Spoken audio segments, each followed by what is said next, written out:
শুধুই আরেকটি টুর্নামেন্ট নয়, মাঠে নামার আগেই কাঁপিয়ে দেওয়া যুদ্ধের ঘোষণা। 4 দেশের 4 তরুণী, একটা ট্রফি, একদলই হাসবে শেষ হাসি।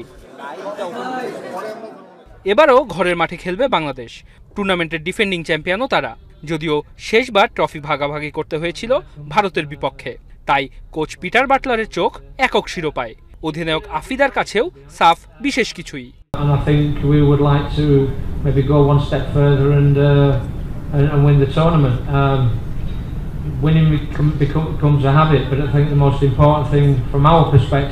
আমরা এশিয়া কাপে গিয়েছি বলে যে সাফটাকে ছোট করে দেখবো এটা না, সাফ আমাদের স্বপ্ন ছিল আগে আমরা সাফ জিতবো, তারপরে এশিয়া। বাটলার যেখানে ডেভেলপমেন্ট টুর্নামেন্ট দাবি করেও স্বাগতিক দলে 7 জাতীয় দলের ফুটবলার রেখেছেন, বাকি দলগুলো এখানেই ব্যতিক্রম। नेशनल टिमलाई पनि सहयोग पुग्छ र हाम्रो नेशनल युथ टिमबाट चाहिँ हाम्रो नेशनल टिममा अनेक खेलाडीहरू पनि देखिरहेको छ। जति टुर्नामेन्टले चाहिँ हामीलाई as we had many international matches, we didn't came across those team and we didn't play in Bhutan with the Bangladesh player who went from here. Mostly players are around under 18 and some under 19 like that.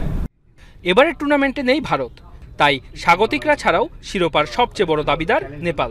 সাম্প্রতিক লড়াইয়ের ইতিহাসও তাই বলে। স্বাগতিক দর্শকদের কাঁদিয়ে শিরোপায় চোখ হিমালয় কন্যাদের, ছাড় দেবে না ভুটানও।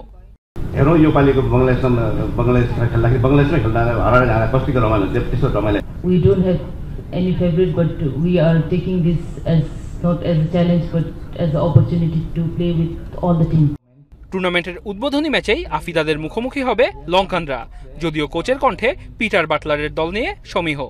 With Bangladesh as our strength and with our team, we can't go play the attacking football really. Players, some experienced players in your team, because that will be actually good match, but that's a hard match for us.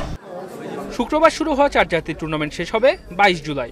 Round robin লিগে সর্বোচ্চ পয়েন্টধারীদের হাতে উঠবে শিরোপা। ওয়াসিউল হক পান্থ, এখন, ঢাকা।